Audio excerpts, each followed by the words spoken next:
I'm Anita Haberman. I'm president of the Surrey Board of Trade and an honorary captain of the Royal Canadian Navy.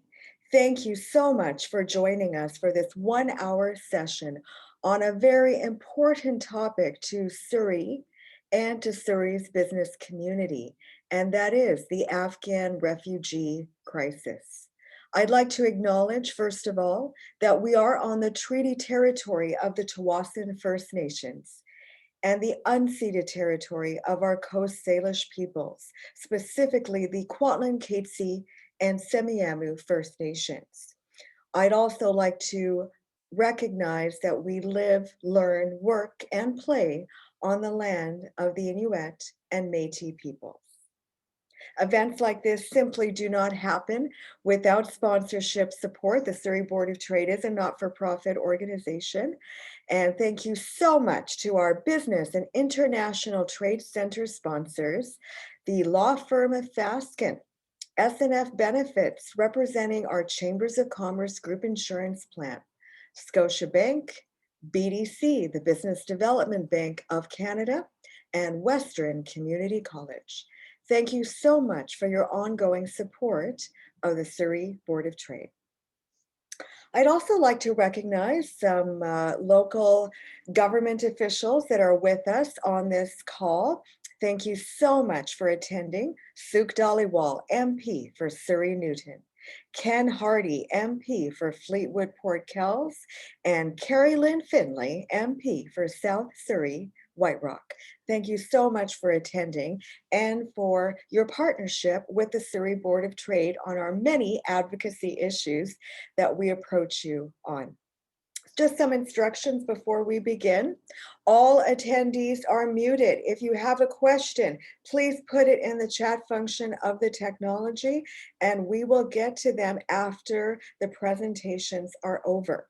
If we're not able to get to them, we will get back to you by email with an answer to your question.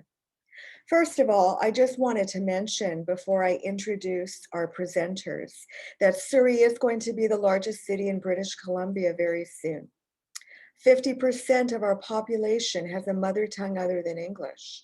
A third of our population is under the age of 19. We have 27% of Metro Vancouver's industrial land inventory. So we're still able to build businesses on the land that we have, whereas Vancouver has to build up. This is where the human capital is. We are the highest recipient of newcomers and refugees in our city because of the services that we have to support newcomers to ensure productive pathways in their career or productive pathways in their entrepreneurship goals.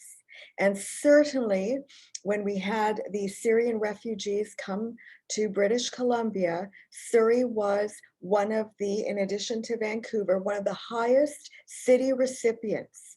And in our work with the Local Immigration Partnership, when I was co-chair of that City of Surrey committee for 6 years, business was at the table as part of that ecosystem of support, along with government, along with immigrant serving societies and associations.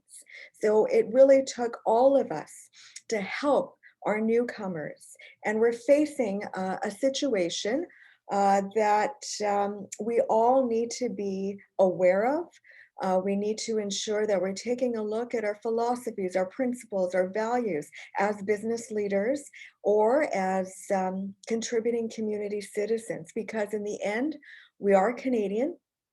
We are receiving in Canada, from what I understand, 20,000 Afghan refugees. And they are coming into the country, and we will hear more about that very shortly. Over the next 3 years, also, the Canadian government has a plan for immigration over the next 3 years, 600,000. 400,000 international students over the next 3 years. They're going to be a significant part of our economy. We have a labor shortage, we have a skills shortage, and they are part of our business ecosystem. So let's ensure that our Afghan refugees, as it relates to the topic at hand today, have the best outcomes of support and service and business is also there to help them too. So, ladies and gentlemen, it's my pleasure to introduce our first keynote speaker. And she is just an amazing leader in Surrey. She and all of us around Canada have watched the horror as the Afghan crisis unfolded. The humanitarian crisis left the international community asking what our moral obligation is and what is the best way that we can respond. As the Canadian government prepares to welcome 40,000 Afghan refugees, I thought it was 20,000, my apologies. Many will resettle into Surrey. And it's up to us to make sure that they feel safe and at home in our beautiful city. Because as I always say, Surrey is an opportunity city for everyone. Ladies and gentlemen, please help me welcome the CEO of Mosaic, Olga Stichova. Olga, over to you.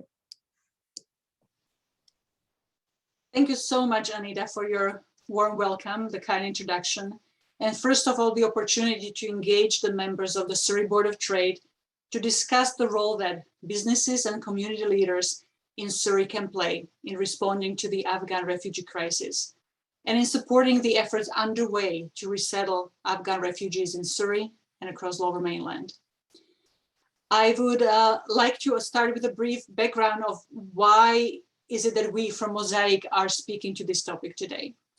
Mosaic is one of Canada's largest settlement and employment organizations, supporting newcomers with a wide range of services, whether it is the initial information and connections to resources, whether it's English language training, career counseling, upskilling programs, or connections to employers, or translation and interpretation services. Mosaic serves newcomers from over 130 different countries, regardless of which immigration stream they arrived under. We work with individuals who are here as permanent residents, as well as those who are here on temporary basis. But Mosaic doesn't only work with newcomers after they have arrived in Canada. As one of Canada's major sponsorship agreement holders, we have been endorsed by the Canadian government to support refugees to apply and come to Canada through the Canada's private sponsorship refugee program. Mosaic has played a crucial role during the Syrian refugee crisis, and we are now working alongside the Afghan and wider Canadian community to lead a large-scale private sponsorship response and provide meaningful resettlement and integration support for refugees. And we are truly encouraged by the federal government's reconfirmed commitment to support Afghan refugees and the announcement to double the target. Anita, you're right, the government originally committed to 20,000. Now they have doubled the target, and our new government have committed to assisting 40,000 Afghans in need of life-saving resettlement. So really thrilled about that. And while the government will commit some funding to support refugees directly, and they will come as government-funded refugees, the vast majority of these will be resettled through a private sponsorship of refugees program. It's a unique program that allows Canadians to be personally involved in helping refugees come and settle in Canada. Canada is very fortunate to have a strong network of newcomer serving organizations. And this large-scale resettlement effort will be done in a closer collaboration of the various settlement and social service organizations. And as Anita mentioned, Surrey is no exception. There is a strong representation of newcomer serving organization. And Mosaic is not the only one who is gearing up to supporting Afghan refugees. There are other organizations that will play a crucial role. The Immigrant Services Society of BC is already welcoming the first government-sponsored refugees. The Diversity Community Resources Society, the Option Community Services, Progressive Intercultural Community Services are all immigrant-serving organizations who will be invaluable once refugees arrive and settle in Surrey. And again, as Anita mentioned, the support and close collaboration with businesses and the wider community will be crucial to the successful resettlement and creating the welcoming and supportive environment for Afghans who will call Surrey their home. So thank you so much for the opportunity. And I would like to now introduce my colleagues who will be leading the discussion today. I'd like to welcome Zarghoona Wakil, Mosaic Senior Manager for Specialized and Innovative Programs. Zarghoona is a former Afghan refugee herself and is a leader in the Afghan community in Metro Vancouver.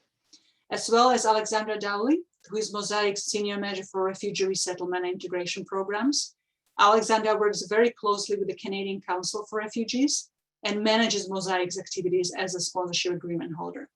So it's time for me to hand it over to Alexandra and Zarghoona. Thank you, Olga. Thank you, Olga, and thank you everyone from the Surrey Board of Trade, Anita, Heather, Helena, everyone for the opportunity to speak today. It's really an honor. I'm going to go ahead here and share my screen.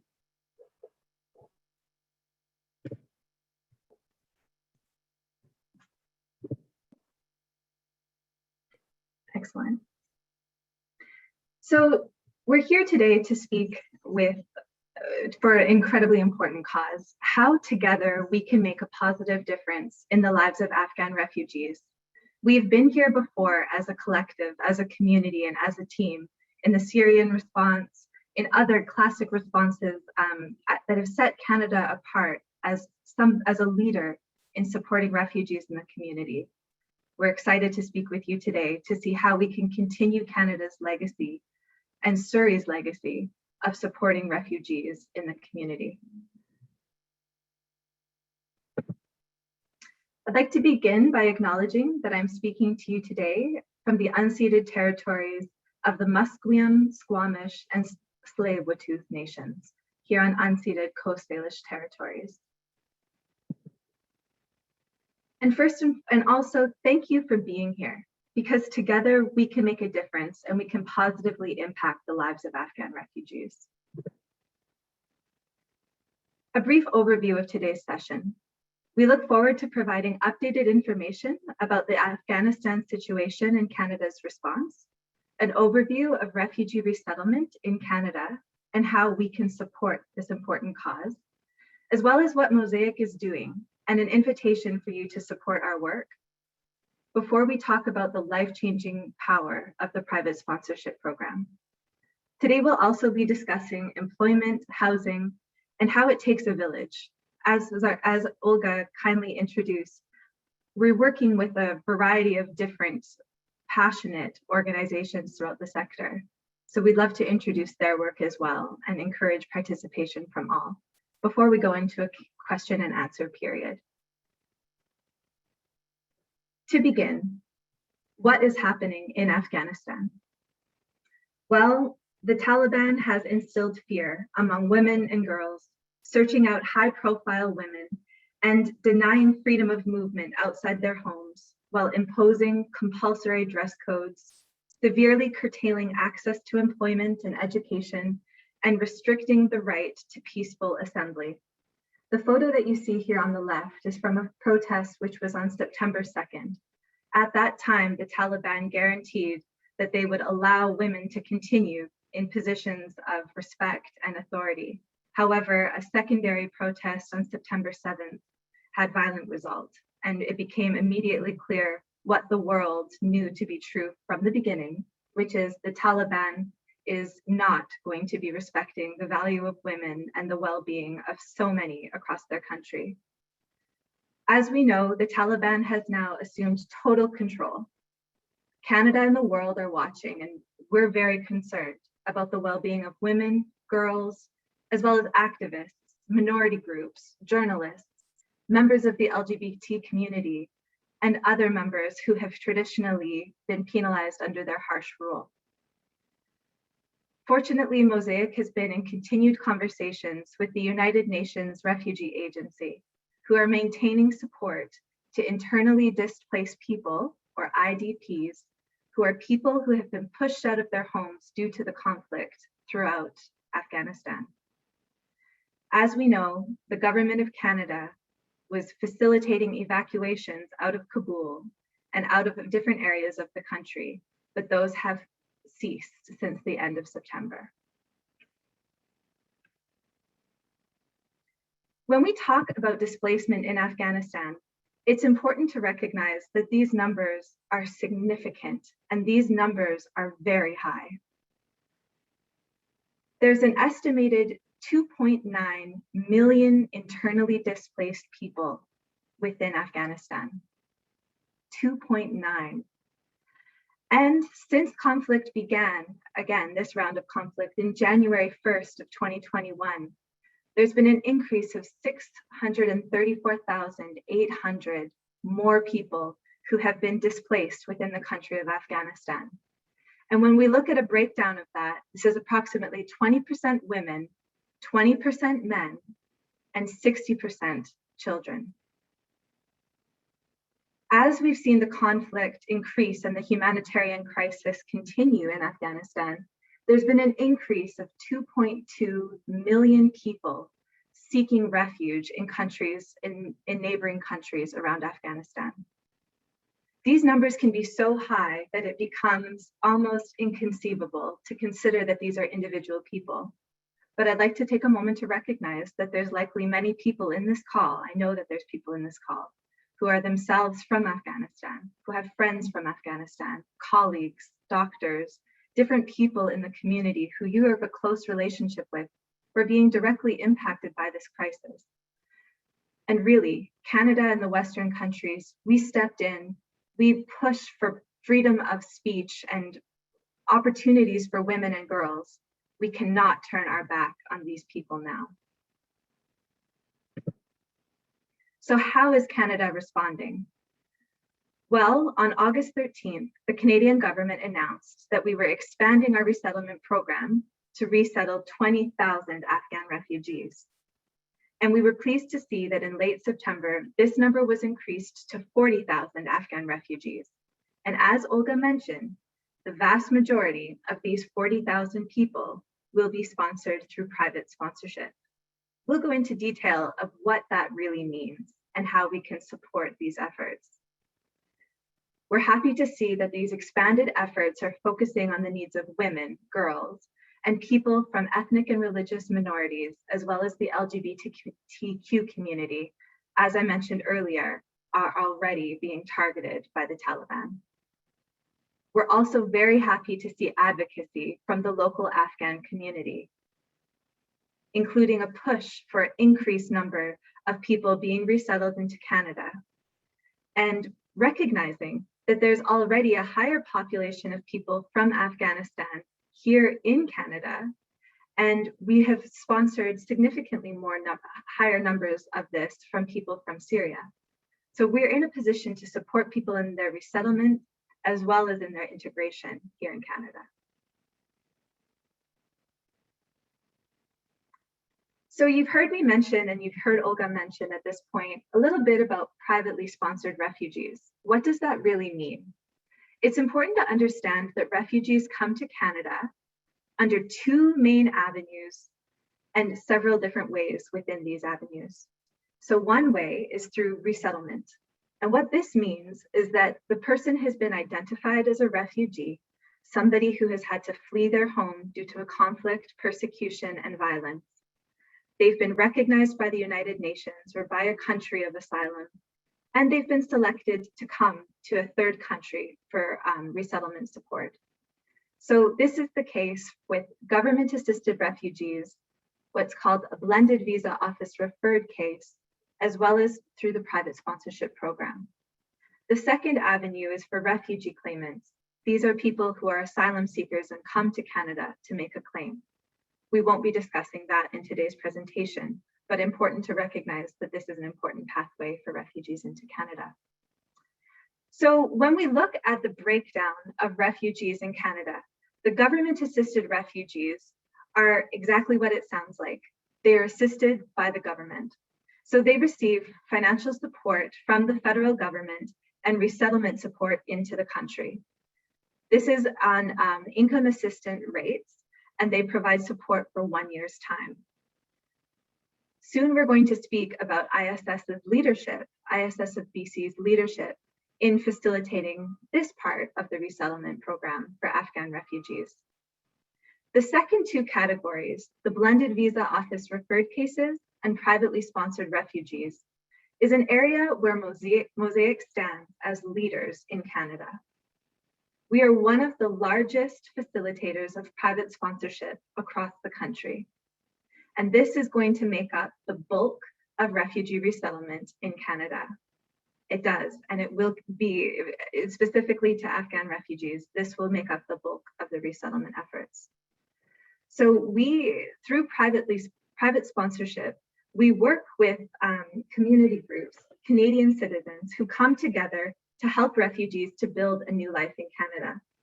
So private sponsorships are made up by faith groups, cultural groups, humanitarian groups, companies, and associate groups of people, of 5 or more people.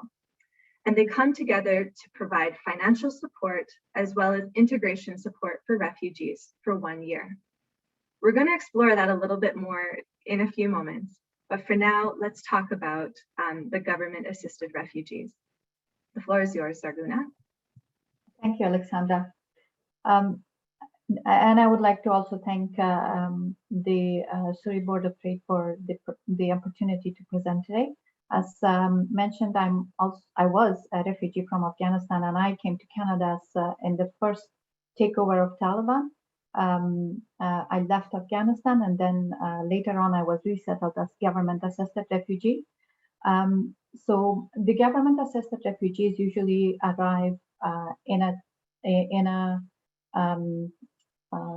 group of people together, and they are usually taken over at the beginning by ISS of BC, spending some time in their welcome center, getting the first orientations there. And in this current crisis as well, ISS of BC is going to lead that process. And once they go through the 2 weeks of the orientations, permanent housing will be found for them, and they will be settled in those housing. And that's where we, the other organizations, step in and take over the resettlement, the settlement and integration process.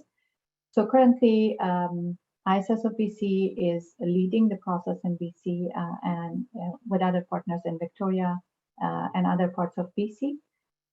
As Alexandra mentioned, there are millions of people displaced in Afghanistan, as well as over 2.2 million going out in other countries. Majority of them are going to the neighboring countries, Pakistan, Iran, and the northern parts of Afghanistan, with the Central Asian countries. Out of millions of people, we received 300 between August 23rd and September 27th, which includes 78 family units. And the timing of the future arrivals are not unknown, because the flights from Kabul are not happening anymore. Very small number of flights are happening from other provinces, but there was an announcement that the flights from the Kabul airport is ready for flights, international flights, but we don't know when that will resume for refugees specifically. Next slide. So here is a demographic breakdown for the families who have arrived in BC. As you may see, the Afghan families that are arriving are large number. It's like large families, which is important to consider in terms of housing. And as you know, we are in the middle of housing crisis. And from our experience, it's very difficult to house families who have children, because landlords will usually not prefer to rent their houses to families who have small children. Afghanistan is a young country, relatively speaking. Its population is very young. Based on the data from World Bank, over 55% of the population is the age between ages of 15 and 64, and over 42% of the population is between the ages of 0 and 14 years old, which will be the same picture we will see here in the resettled refugees as well. That means that we will have very few older people, but majority will be employable population and then children, which again, as I said, it will be really difficult to find housing for them.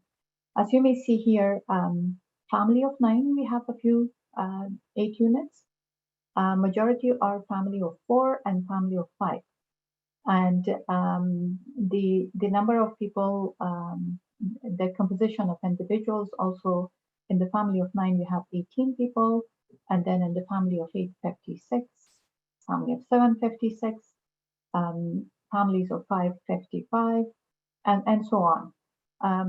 And what we expect is an understanding from the community and those who are renting their houses that to be open to rent to the families who are arriving, because it's really complicated, specifically for refugees who are new to the country and then not being able to find their first houses makes it really and it makes them really stressful and anxious. Next slide. So the government-assisted refugees are people who are at risk currently in Afghanistan for a reason. First, they probably worked with Canadian government when Canada had presence in Afghanistan.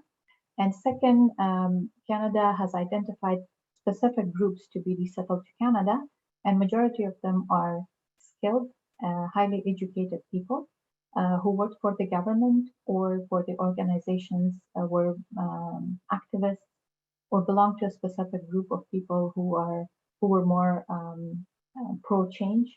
And so majority of them are coming with high education, high language skills, high technical skills as well.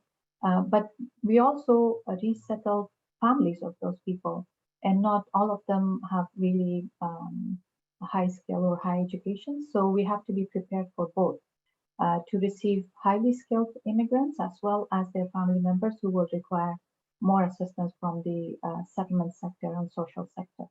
So as you may see here, the language, the English language proficiency, majority of the applicants means that people who are chosen to be resettled with their families do speak English, and which is really helping from our perspective in their settlement and integration process, requiring very limited support to find employment or for them to navigate the system and help their families as well.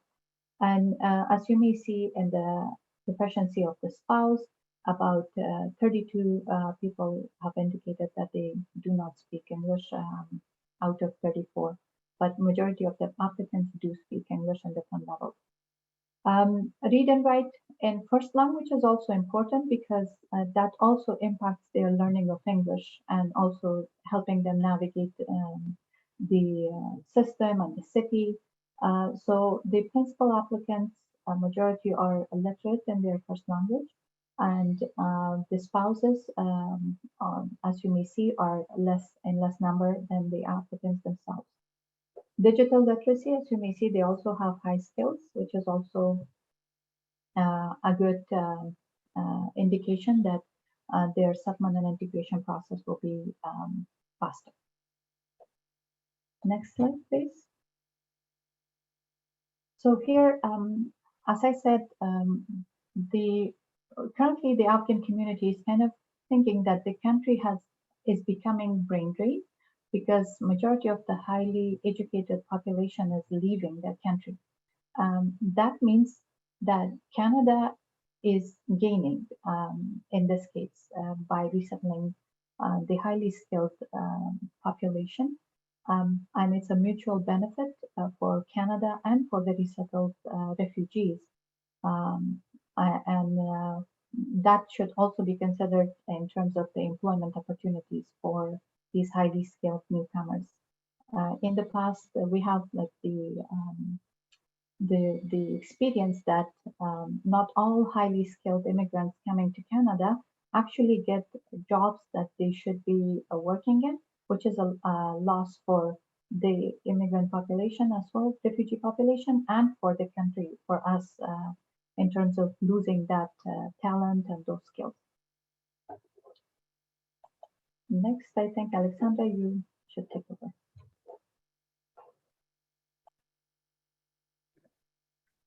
Thank you, Zarghoona.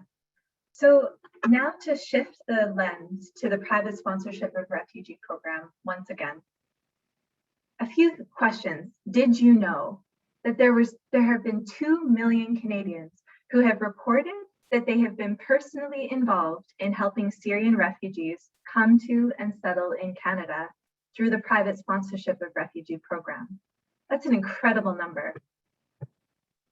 Out of 327,000 refugees have been welcomed by private sponsorship in Canada since 1979. 62,000 Syrian refugees have been resettled to Canada since 2015. More than half of these refugees were privately sponsored. And this is again going to be the case with the Afghanistan response. The vast majority of people who are resettled into Canada from Afghanistan will be sponsored through the private sponsorship of refugee program. There's a few unknowns that we're still navigating. One question is, where will people be resettled across Canada? And the answer is, we don't get any direction of that until the time that you receive the notice of travel.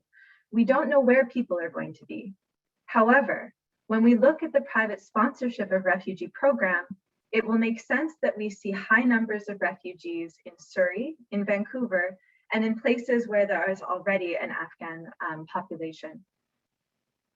More than 49,000 privately sponsored Polish refugees were welcomed to Canada between 1980 and 1996.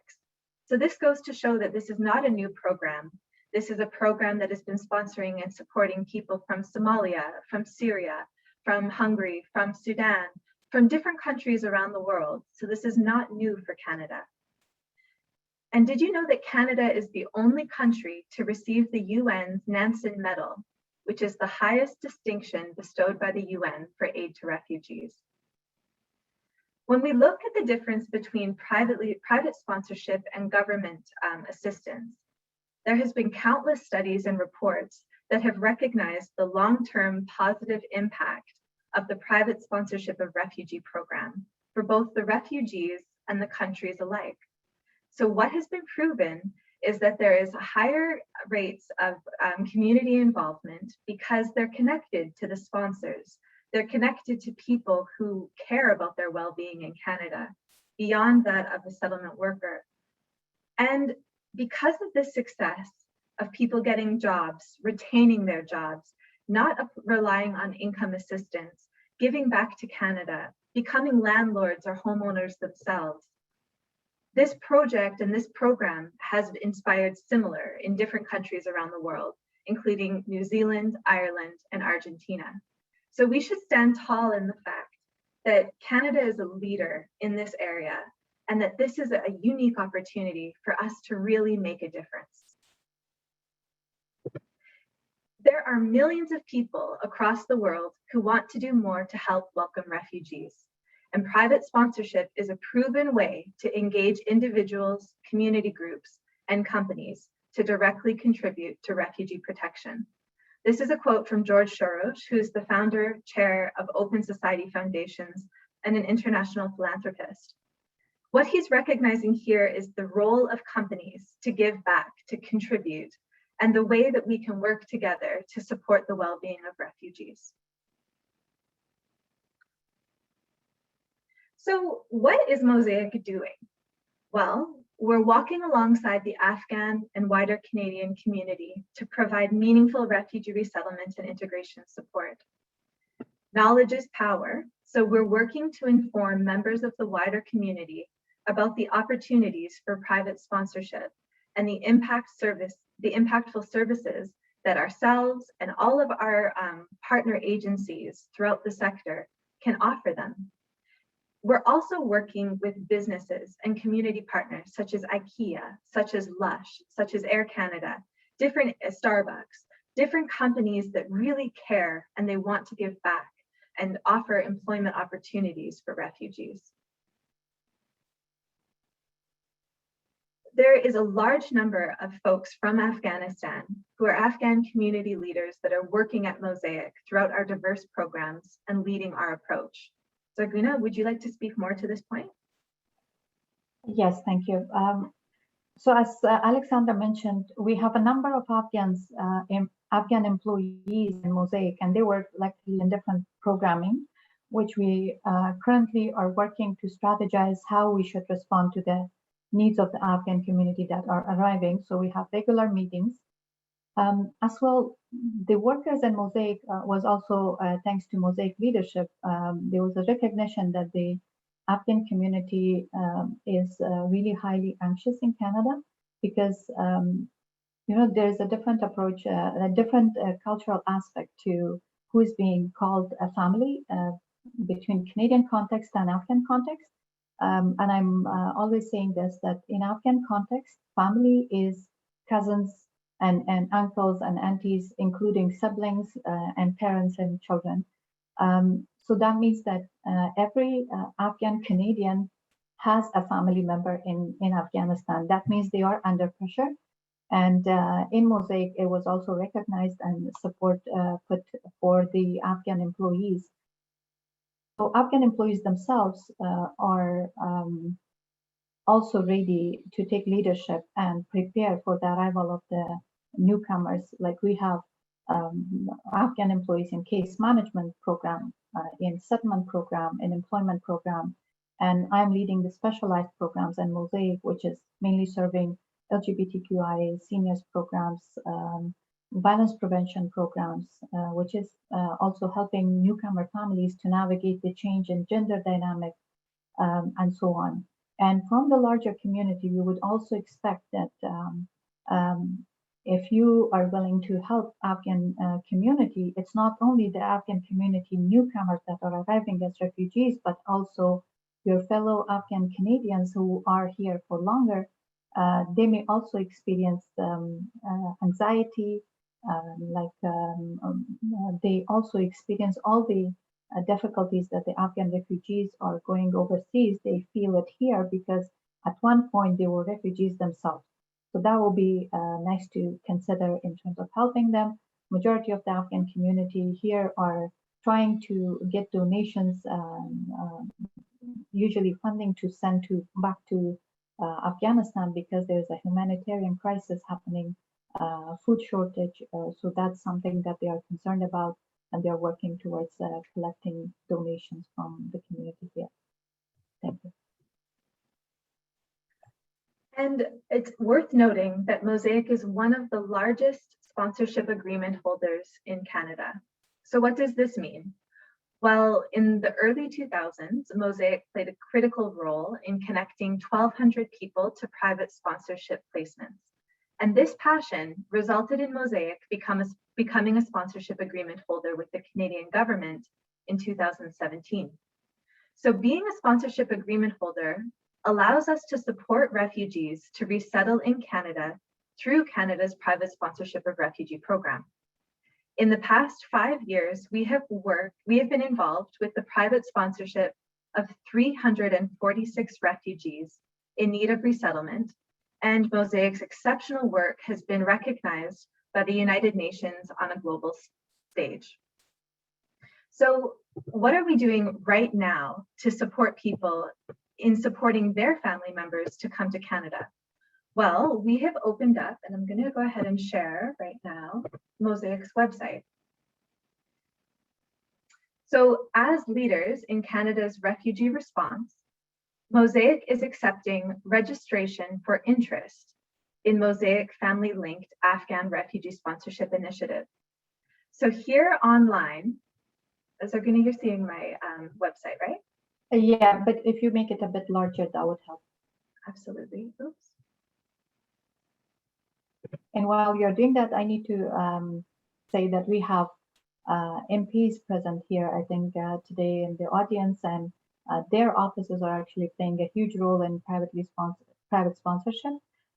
We always link clients who want to privately sponsor their refugees for support to MP offices.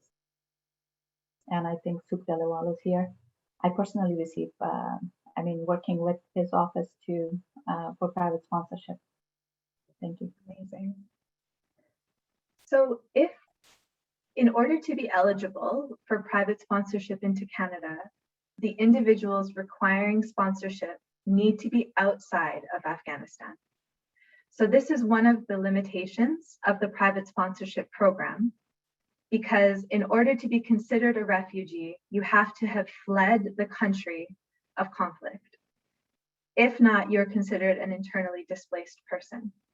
So for those who are outside of Afghanistan and they don't have a durable solution, so they're not in a country that they can work, move, live freely in comfort, then they're eligible to apply. In order to register for interest, it's as easy as going to the Mosaic website, entering the name of the family member in Canada, the email address of the family member in Canada or close friend, recognizing, as Zarghoona pointed out, that the family unit we're talking about is not the Canadian Anglo-Saxon nuclear family of mom, dad, 3 kids. This is also looking at extended relatives, close friends who you would consider to be family. So although this is called a family initiative, the people that are being sponsored do not need to be blood relatives. So you will list the name of the person in Canada and their email address, as well as their physical address in Canada. And then you will indicate the relationship that the person in Canada has to the refugee they're hoping to sponsor. Then the person who's sponsoring will need to answer if they're able to provide financial support for the first year of sponsorship of the individual. How much is that? We'll talk about it in a moment. And then we need to talk about, is the sponsor able to provide shelter for the people for their first year in Canada? If you're not able to provide the financial support or housing for the first year, it's best to indicate no, to be honest. And that is why Mosaic is working hard to fundraise so that it doesn't come down to who has money is able to sponsor their families. We want to create an equitable opportunity that everyone can access this resettlement platform. So just say no, and Mosaic is working to raise that money. Then you provide the details of the family member or close friend that you're hoping to sponsor. And then you indicate where the family is currently located, noting that they're not eligible if they're still in Afghanistan. So you can simply select from the drop-down menu, and then you acknowledge that you've read and understand the disclaimer and procedures, and click submit. You'll receive an auto response saying that your case has been submitted. So a few disclaimers. One is that this is a registration for interest in sponsorship. It doesn't guarantee that families will be sponsored to Canada because it's reliant on money and spaces. We are only accepting up to 3 registrations per family in Canada, and we'll keep you up to date on any developments and events from refugee sponsorship. It's best that you do not ever email Mosaic or other settlement agencies with sensitive or confidential information about people who are requiring settlement support. So what I'll say is that we're waiting for the Canadian government to announce when we can just go for it. When can we begin the private sponsorship? And Mosaic is standing ready, prepared. We've done this before. We have the expertise, we have the passion, and we want to begin the sponsorships to Canada. During the Syrian crisis, the federal government said, okay, there's no caps on how many people each agency can sponsor. And for those MPs in the room today, we're really hoping that you will support us now that there's a new government, or the government has been reaffirmed. We want that movement. We want that opportunity to get this ball rolling, to bring people who are desperately in need to Canada. So we're very excited about this opportunity. And again, this can be found on the Mosaic BC website, and I'll link it in the chat at the end of our presentation today.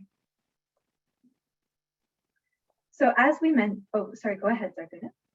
I just wanted to remind you that we have to speed up a bit. Sure, you bet. To have time for questions. Excellent. So can you contribute to our Afghan Refugee Response Fund?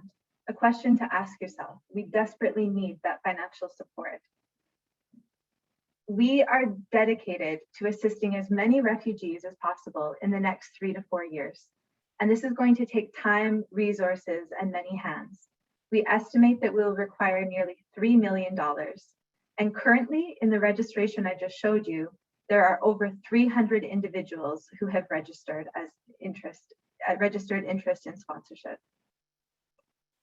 How much does registration cost per person? Well, this is created by the federal government of Canada. And for a family of one, the 12-month support they estimate will cost $17,000. And you can see that rate increasing up to a family of 8, while they add $3,000 for each additional member. You may think, wow, these numbers seem quite low, and they are. So in reality, it may cost a little bit more than what is indicated here in the chart. This is the minimum amount per family. As members of the Surrey Board of Trade, if you're able to assist us with online fundraising, we would deeply appreciate it. Or peer-to-peer fundraising. Perhaps as an organization, a company, or as individuals, you can apply an innovative way to fundraise to donate some money to support the Mosaic Afghan Refugee Response Fund. This can be done in creative ways, and we presented on this last week. We've already received so many people that Rotary clubs, universities, schools, people who want to give back. And we invite you to join this movement of making positive change in people's lives. We get asked the question all the time, what type of donations could Mosaic use to support folks from Afghanistan or refugees from other locations? The number one answer we give is grocery store gift cards. We are always using them for Superstore, Save on Foods, No Frills. We bring our clients to the store. We orient them on how to buy groceries in Canada. And in places like Superstore, we can also use them for food and other essentials. We also have a need for new or lightly used cell phones. They must be unlocked, as well as laptops. We're fortunate for many of the useful partnerships that we have, and we know that we can do more. Gift cards are also welcome for furniture, clothing, or toy stores. What we do not need right now is used clothing, used furniture, or used toys, because we do not have the ability to warehouse these items, and we still don't know the definitive timeline of when people will be arriving. We also like to give agency to newcomers to select their own items, and that can be a very empowering experience. So Zarghoona, I'll pass it along to you. Thank you. So if we ask ourselves how can we support employment prospect of newly arrived Afghan refugees, given that they will have a range of skills and experiences coming from Afghanistan, not only like high educated people, but also highly skilled people in terms of being a cook, being a service person. If you can go to the next slide. So here we have listed 5 reasons to hire a refugee. As Anita indicated at the beginning of the presentation, the Canadian society is increasingly becoming diverse. Majority of the people are coming from a different cultural background, they speak a different language. So employing a newly arrived refugees will benefit the diversity of your business. And according to some researchers, companies who have diversity in their teams are 33% more likely to be more profitable than less diverse companies. Access skills and qualified candidates. As said, refugees they are highly skilled and they are bringing a different perspective to your businesses, which is good for the diversification of ideas and innovation. Increase employees' communications and empathy, which is a good aspect for community building between the local employees and the newcomers. Next. Yeah, so keeping roles filled by ideal candidates, it is proven that retention is higher in newcomers and specifically in refugees, and that will also benefit the businesses. As well, decrease the unconscious employee bias, which again is the bias that is built about different ethnicities or language groups, or also about newcomers of diverse background and refugee status. Next. Another question that we would ask you as members of the Surrey Board of Trade: can you support Afghan refugees to access housing units at income assistance rates? So we have developed really powerful working relationships with the Landlord BC, as well as the BC Nonprofit Housing Association and other housing providers. And this is one of the major reasons that we need to support and the ways that we need to support Afghan refugees. Here are 4 or 5 reasons to consider renting to refugees. Refugees have no say in whether they're refugees. Renting to refugees can dramatically change someone's life. Refugees are highly vetted.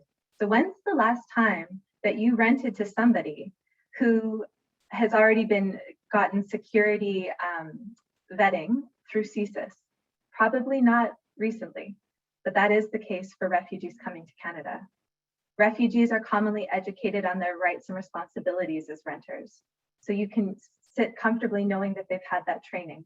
And refugees can and do work. As we mentioned earlier, they have higher retention rates than others.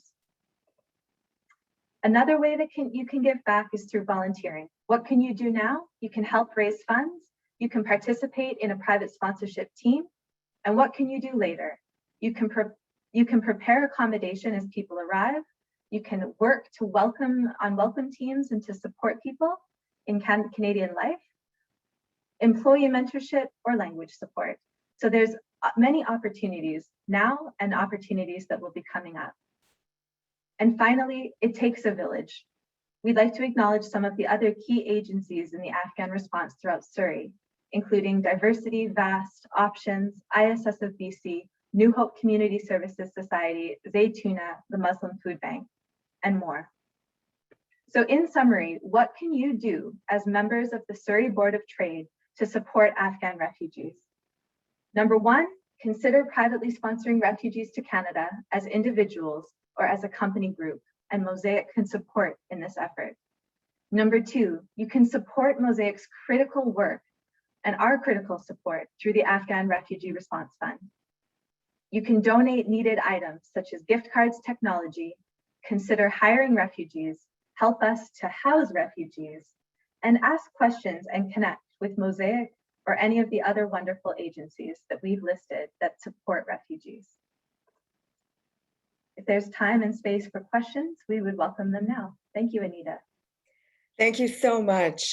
So much information to have. And if you could take the PowerPoint off the screen and just a couple of questions. We have a very short time, 6 minutes for questions. But one of the questions from the attendees is, will there be targets on what proportion of the 40,000 will resettle in BC, and over what period? Over the next year, or how long of a period? This is the million-dollar question. And the government has not yet indicated where people will be located in the resettlement efforts, nor have they indicated the time frame of the resettlement of the 40,000. But we're anticipating that this announcement will be made shortly as cabinets are totally solidified and the next steps in the government are guaranteed.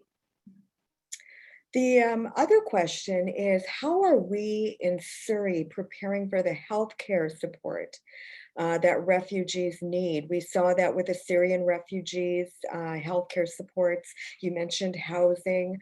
So tell me about healthcare. Schooling. We have a school trustee, Gary Finn, also on the call. Tell us about that. I'll take that one because I have the background too, and I'm really heavily involved in advocacy for the healthcare of newcomers. Actually, from the experience speaking, very newly arrived Afghan families, we were supposed to book vaccinations for them, but there are some difficulties even doing that. So, our plan is to work with the Fraser Health and facilitate those processes. The healthcare needs of newcomers are unique, and we always are in contact with the primary care network very heavily in Burnaby, but we are also in contact with the Surrey primary care network, bringing up the language barriers, cultural barriers that newcomers may face, or cultural communities may face when they are accessing healthcare services. And we hope that we can work together to find ways to facilitate those accesses. What do you say to Canadians that, why is the federal government focusing on refugees, bringing them into our country, when we really need to focus on Canadians and getting them jobs and focus on Canadian problems such as, poverty reduction? What do you say about that? Well, we all know that Canadian economy relies on immigration.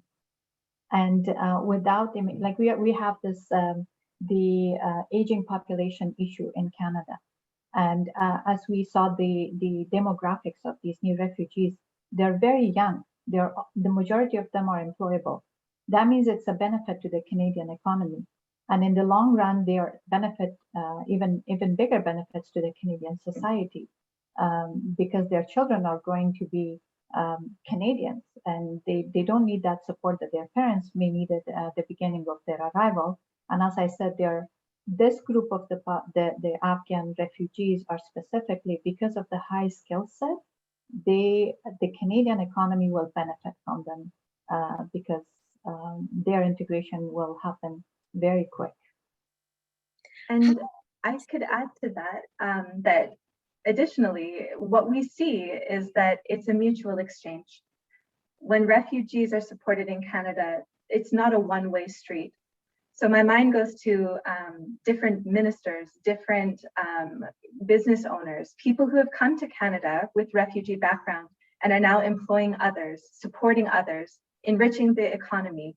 And we also do see a very quick turnaround. We see refugee youth succeeding in schools, and I'm sure that the school trustee who's present would agree to that, as well as people who are quickly getting off of income assistance and that are enriching the community through volunteer work and other forms of contribution.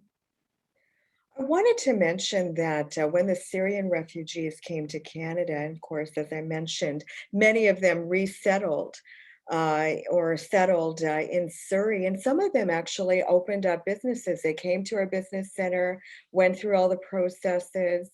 Do you think that's likely that they're going to participate, the Afghan refugees, in entrepreneurship pathways? Absolutely. They will be in no time employers themselves. So that is forecasted. My final question to you is, how are organizations like you, or even the federal government, do you think, are they working with municipalities, with City Hall? Because there's so much downloading by the federal government, the BC government, onto cities. And we saw that with the Syrian refugees in terms of the supports that were required, the time that was required by city staff. Tell me your perspective on that. Zarghoona, I can speak to that point. We have been so fortunate to have incredible municipal participation in Surrey, in Coquitlam and the Tri-City areas, as well as in Vancouver and different cities throughout BC. So we expect that in the Afghan response, it's going to be no different. We appreciate the support, the connections, the networks that we are able to establish, and the genuine empathy and heart that people have brought forward. So an example of this is when we think back to World Refugee Day, which is celebrated every June 20th, and the mayor of Surrey coming out and supporting this, of members of the community coming out and standing and saying, my mom came here as a refugee, I came here as a refugee, and this is what I want to say, this is how I've grown, and this is how I'd like to give back. So I'm not sure if that answers your question, Anita, but we are so grateful for the partnership with all levels of government, including the municipal government. And that flow of information is so critical. So as soon as the information is brought forward through the federal government, we know that it needs to be funneled directly to the provincial, the municipal levels, as well as to frontline workers and organizations. So we are working as Mosaic to lead and to ease that, that sharing of information. Well, thank you so much, Zarghoona, Alexandra, and Olga as well for the information that you have presented. The slides will be on our website under our Social Policy Workforce Team section, but also sent to you by email for those that have registered. Thank you so much to our event partner, Mosaic. And just a commitment by the Surrey Board of Trade, a Surrey city building business organization. We will promote the opportunities as soon as we receive more information about the influx of Afghan refugees that are coming in. We will communicate that to our members, the greater business community, about the opportunities to participate, to support. So I make that commitment as the president of the Surrey Board of Trade. And ladies and gentlemen, we have many exciting things happening in Surrey and at the Surrey Board of Trade. Check us out at businessinsurrey.com. And don't forget, next Tuesday is the 5th Surrey Art and Business Awards in a digital format. October 29th is an in-person State of the Development Industry Forum right here in Surrey at the Sheraton Hotel. Thank you so much, everyone. Remember, Surrey is an opportunity city. Make it a great business day.